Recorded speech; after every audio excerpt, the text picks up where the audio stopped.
إن في خلق السماوات والأرض واختلاف الليل والنهار لآيات لأولي الألباب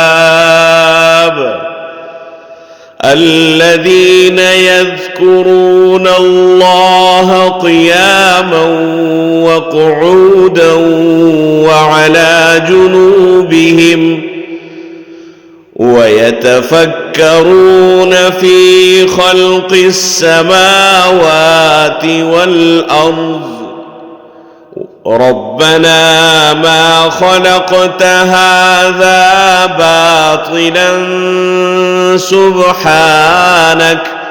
سبحانك فقنا عذاب النار.